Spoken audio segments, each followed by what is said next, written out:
नमस्कार, आप देख रहे हैं न्यूज फॉर नेशन और मैं हूं प्रियदर्शन।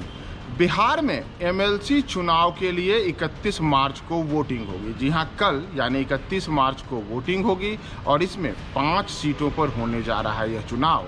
सत्ताधारी महागठबंधन और मुख्य विपक्षी दल भारतीय जनता पार्टी के लिए एक प्रकार से कहा जाए तो अग्नि परीक्षा की भांति है। 5 सीटों के इस चुनाव में दोनों ओर से लगातार पिछले कुछ दिनों से चुनाव प्रचार में जोर आजमाइश की गई है और अब इस मुकाबले के लिए 31 मार्च की तिथि में कौन किस पर भारी पड़ेगा, इसका परिणाम 5 अप्रैल को आएगा। तो आप इसमें समझिए कि कैसे यह चुनाव बेहद महत्वपूर्ण है। तो दरअसल अग्नि परीक्षा हम इसलिए कह रहे हैं क्योंकि अग्नि परीक्षा के लिए 5 सीटों पर दोनों ओर से लगातार काफ़ी प्रयास किया गया है और तमाम सियासी दल एक प्रकार से कहें तो सियासी चक्रव्यूह में भी फंसे हुए नजर आ रहे हैं। एक और 7 दलों वाली सत्ताधारी महागठबंधन है जो जनता दल यूनाइटेड की ओर से और राजद के उम्मीदवारों को उतारा है, तो दूसरी ओर भारतीय जनता पार्टी है।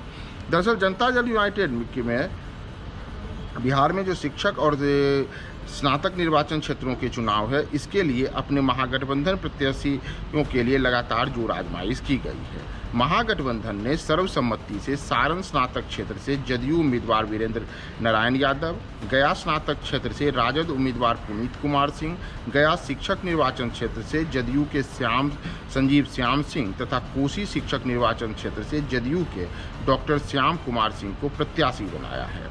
वहीं सारण शिक्षक निर्वाचन क्षेत्र पर हो रहे उपचुनाव में स्वर्गीय केदारनाथ पांडे के पुत्र आनंद पुष्कर को सीपीआई से उम्मीदवार के रूप में बनाया गया है।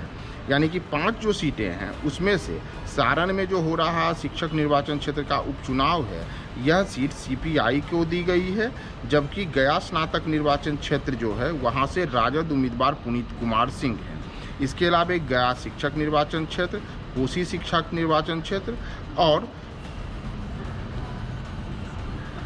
सारण स्नातक निर्वाचन क्षेत्र से जदयू ने उम्मीदवार उतारे हैं। यानी कि 3 सीटों पर जदयू, 1 सीट पर राजद और 1 सीट पर सीपीआई के उम्मीदवार हैं। बात अगर हम भारतीय जनता पार्टी की करें तो भारतीय जनता पार्टी ने भी इस चुनाव में अपनी जोर आजमाइश करते हुए सारण स्नातक सीट से पूर्व मंत्री महाचंद्र प्रसाद सिंह को पार्टी का उम्मीदवार बनाया है। गया स्नातक क्षेत्र से अवधेश नारायण सिंह उम्मीदवार हैं। कोसी शिक्षक निर्वाचन क्षेत्र से रंजन कुमार को प्रत्याशी बनाया गया है। वहीं सारण शिक्षक निर्वाचन क्षेत्र पर होने वाले उपचुनाव में धर्मेंद्र सिंह उम्मीदवार हैं, जबकि गया शिक्षक निर्वाचन क्षेत्र से जीवन कुमार को उम्मीदवार बनाया है। और इन 5 सीटों के लिए 31 मार्च को चुनाव होंगे। 5 तारीख को इस मुकाबले का परिणाम आएगा और इसके लिए असल अग्नि परीक्षा यह है कि अगर इन सीटों में जो मौजूदा समय की अगर हम बात करें तो इसमें अगर तमाम सीटों पर महागठबंधन के प्रत्याशी चुनाव जीतते हैं तो यह सत्ताधारी गठबंधन के लिए बेहद अहम होगा।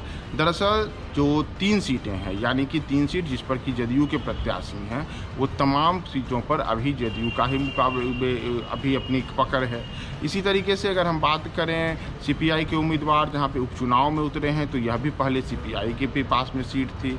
तो ऐसे में महागठबंधन को अपनी तमाम मौजूदा सीटों को बचाने की भी एक बड़ी चुनौती है और इसके लिए 31 मार्च का चुनाव बेहद अहम होगा। दूसरी ओर भारतीय जनता पार्टी है कि भारतीय जनता पार्टी जो लगातार नीतीश सरकार की नीतियों की आलोचना कर रही है, नीतीश कुमार को पलटू राम तक कर रही है, तो वह इस चुनाव में अगर कमल खिलाने में सफल होती है तो इसके लिए एक प्रकार से यह भाजपा के लिए बूस्टर डोज की भांति होगा। तो देखना होगा कि 31 मार्च को जो यह चुनाव हो रहा है, 5 सीटों के इस चुनाव में क्या कमल खिलता है या फिर महागठबंधन की ओर से जो उनका जदयू, राजद और सीपीआई के उम्मीदवार हैं वो अपने अपने सीटों पर जीत हासिल करते हैं।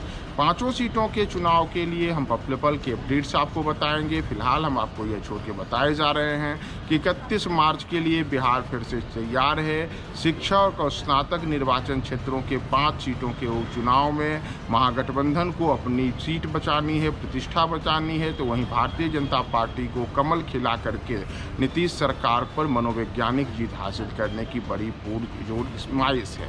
देखना होगा परिणाम क्या आता है। हम आपको 5 अप्रैल को यह भी बताएंगे।